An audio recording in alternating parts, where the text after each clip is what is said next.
पहली बार 10 साल में, उससे पहले तो ये पाकिस्तान को इतना महत्व, इतनी ताकत कभी मिली नहीं, क्योंकि भारत को, भारत की सरकार को और भारत की विदेश नीति को विश्व में, यूनाइटेड नेशन में एक बहुत ही इम्पोर्टेंट मिल रहा था और हम ये विश्व को बताने में सफल रहे कि पाकिस्तान एक टेररिस्ट देश है और हिंदुस्तान के साथ विश्व के और भी देश में जो आतंकवाद चल रहा है उसका पालन करता है, उसका निर्माता पाकिस्तान है।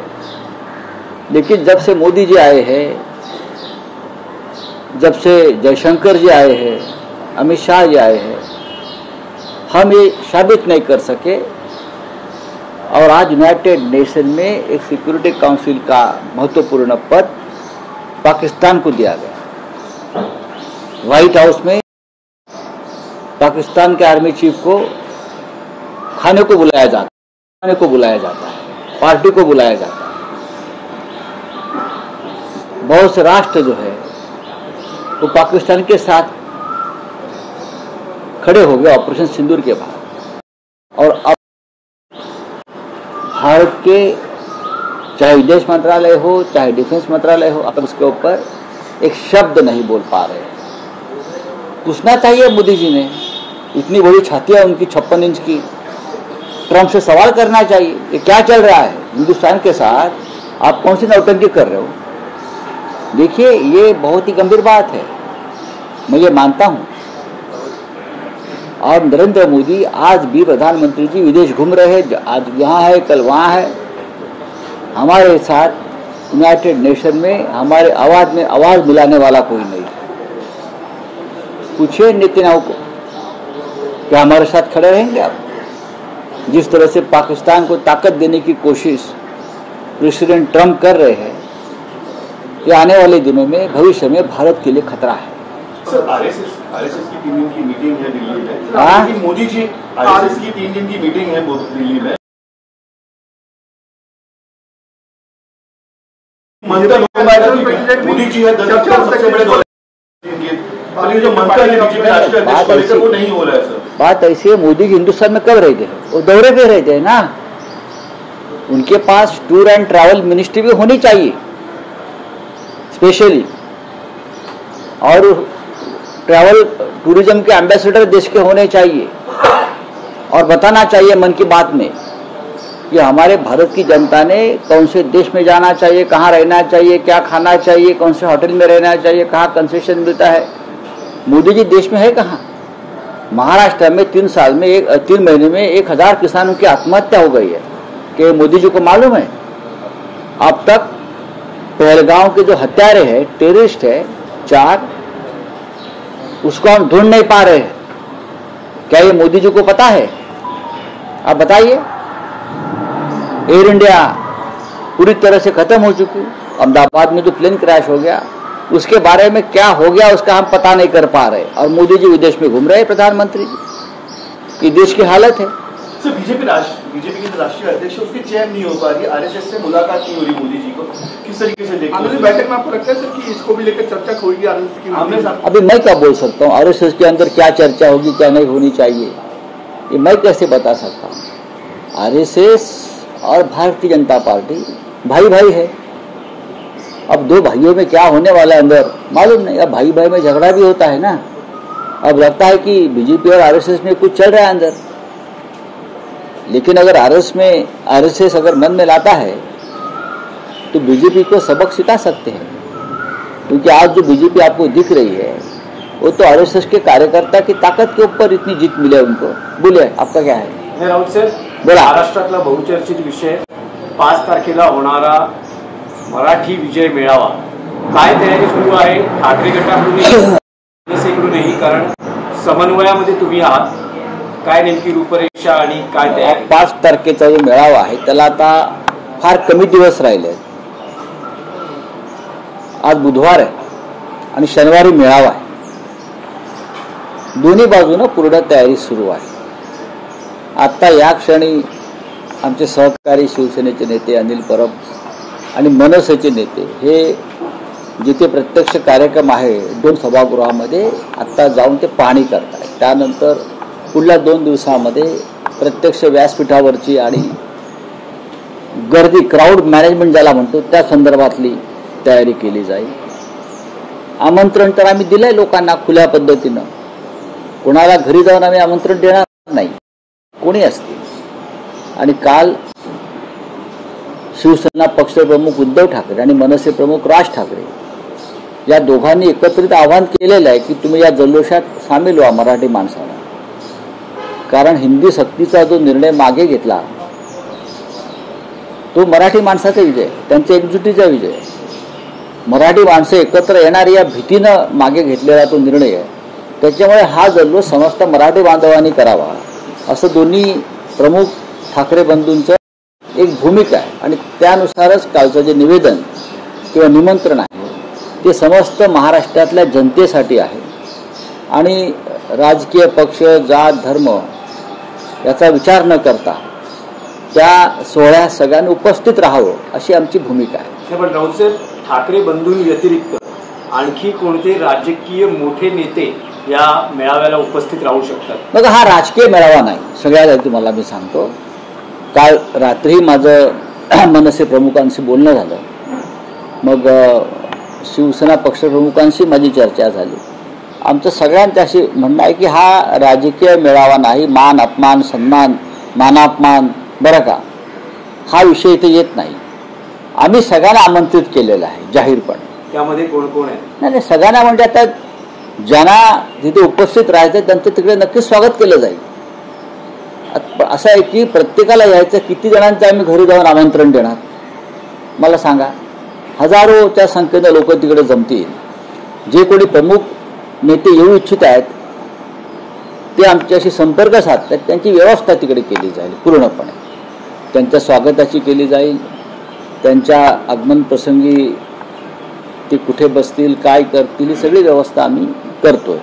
पण अगदी कमी वेळ असल्यामुळे प्रत्येकाला व्यक्तिशः आमंत्रण देणं सोपं नाही. त्याच्यामुळे हेच आमंत्रण, ठाकरे बंधूंचं हेच आमंत्रण स्वीकारून सर्व मराठी माणसानं, मराठी नेत्यांनी तिकडे उपस्थित राहावं ही आमची भूमिका आहे. नाही, पण मुंबई भाजप अध्यक्ष आशिष शेलार असं म्हणत आहेत की एका पक्षाकडून गर्दी होणार नाही म्हणून बऱ्याच पक्षांचा मिळून हा मेळावा होतो. त्यांना काय म्हणायचं आहे ते म्हणू द्या. आता मेळावा जो मोर्चा जो होता हा सगळ्यांचाच होता ना, म्हणून तर तुम्ही माघार घेतलीत. ठाकरे एकच आहेत. तुम्ही वेगळं करण्याचा प्रयत्न करताय व केलाय. ही तुमच्या मनातली भीती आहे. गर्दी काय असते हे दोन्ही ठाकरेंनी वारंवार दाखवलेलं आहे. तुमच्यासारखी विकतची गर्दी ठाकरेंना आणावी लागत नाही. मग ते माननीय बाळासाहेब ठाकरे असतील, माननीय उद्धव ठाकरे असतील किंवा मनसे प्रमुख राज ठाकरे असतील. ही भारतीय जनता पक्षानं पैसे देऊन माणसं आणण्याची परंपरा सुरू केली आणि ती ठाकरेंनी वारंवार मोडीत काढली. नाही, पण राऊतसाहेब, फडणवीस असं म्हणतात की कुणाची युती व्हावी किंवा अयुती व्हावी यासाठी राजकारण करणारे आम्ही नाही आहोत, महाराष्ट्राच्या हितासाठी लढणारे आम्ही आहोत. आपण महाराष्ट्राचं कोणतं हित केलं त्याची एकदा यादी द्यावी महाराष्ट्राला. बाळासाहेब ठाकरेंची शिवसेना ज्या पद्धतीनं आपण पैसा, दहशत, ईडी, सीबीआय आणि निवडणूक आयोगाचा वापर करून तोडली, यात कोणतं महाराष्ट्र हित आहे मिस्टर फडणवीस? हे तुम्ही एकदा स्पष्ट केलं पाहिजे ना. ही हिंदुहृदय सम्राट बाळासाहेब ठाकरे यांनी मराठी माणसासाठी स्थापन केलेली शिवसेना तुमच्या नरेंद्र मोदी आणि अमित शहानी निवडणूक आयोगाने न्यायालयाला दबावाखाली आणून 2 शकलं करायला लावली. शरद पवारांचा राष्ट्रवादी काँग्रेस पक्ष हा सुद्धा महाराष्ट्र धर्म मानणारा एक पक्ष होता. त्याचे तुम्ही लचके तोडले. यात जर महाराष्ट्र हित असेल तर महाराष्ट्र हिताची व्याख्या बदलावी लागेल. राऊतसाहेब, आज राज्य सरकारनं नवा GR आणलेला आहे ज्यात समितीचे प्रमुख म्हणून डॉक्टर नरेंद्र जाधव यांची घोषणा केली गेलेली आहे. 2 मागचे GR रद्द करून जो हिंदी भाषा सक्ती किंवा त्रिभाषा सूत्राचा जो एकूण निर्णय आहे किंवा त्या बाबतीतली ती जी समिती असेल जो अभ्यास करेल आणि त्यानंतर 3 महिन्यात आपला अहवाल सादर करेल. म्हणजे अजूनही समिती स्थापन करणं आणि त्यावर बघा, निर्णय घेणं हे सुरू हा फडणवीसांचा आवडता छंद आहे. समित्या खेळणं, ठराव खेळणं, मग डराव करणं. हा भारतीय जनता पक्षाचा, खास करून देवेंद्र फडणवीस यांचा SIT स्थापन करणं आणि त्या SITच्या माध्यमातून काहीही न करणं, हा त्यांचा एक छंद आहे, हा त्यांचा खेळ आहे, त्यांचा वेळ जात नाही. नरेंद्र जाधव हे अर्थतज्ञ नक्कीच आहेत, ते रिझर्व्ह बँकेत होते. शालेय शिक्षणासंदर्भात एक लेखक आहेत. शालेय शिक्षणासंदर्भात एक वेगळी समिती यापेक्षा स्थापन करता आली असती, पण त्या समितीची आता गरज नाही. एकदा आम्ही ठरवलं त्रिभाषा सूत्र स्वीकारणार नाही म्हणजे नाही. हे माननीय उद्धव ठाकरे यांनी सुद्धा ठणकावलं आहे आणि मनसे प्रमुखांनी सुद्धा ठणकावलं आहे.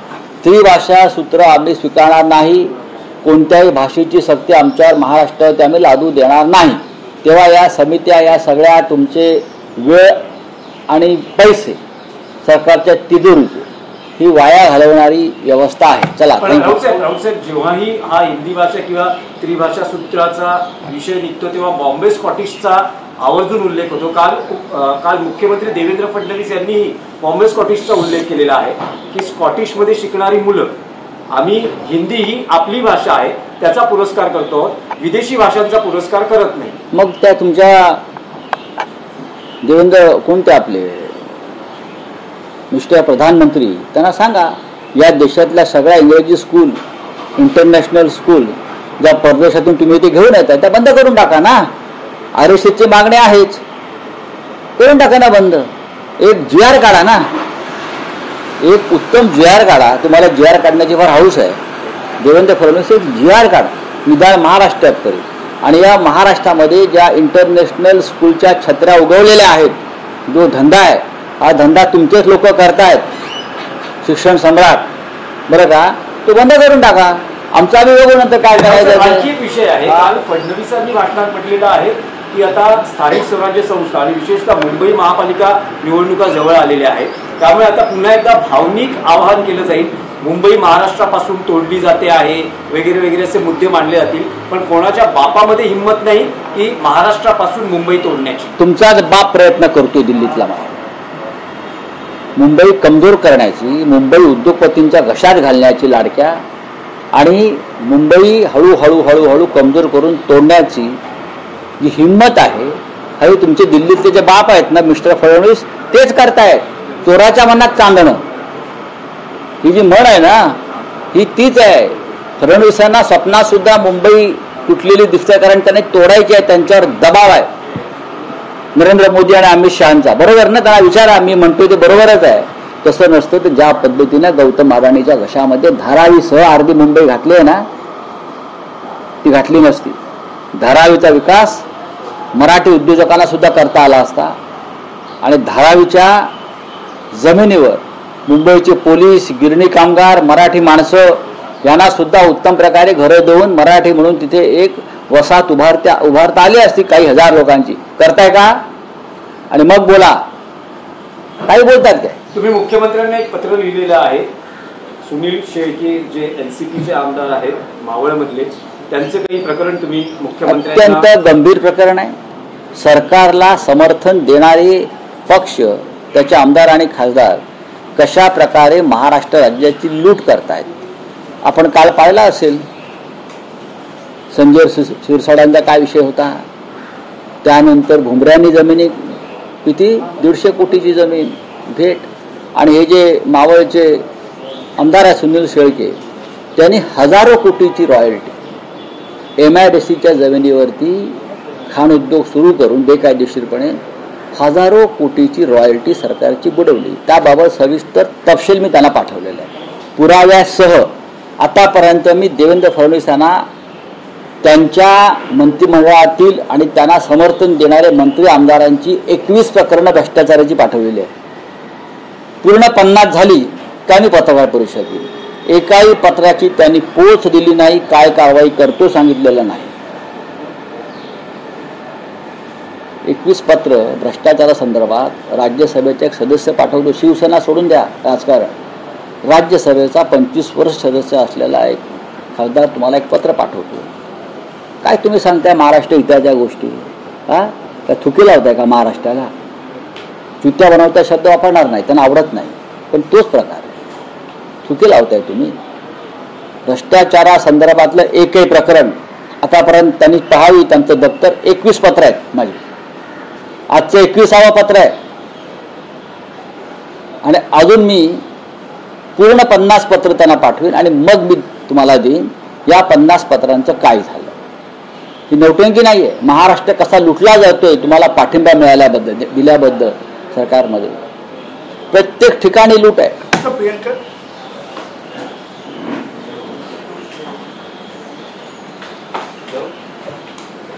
सर्व इंजिनियर घडवणारी फॅक्टरी को पावर्ड बाय अभयचे जांभूळयुक्त जंबो वासव, मधुमेहींसाठी संजीवनी. हेडलाइन्स प्रस्तुत करता गोविंद घी, इंडिया का original superfood. Govind the happy makers.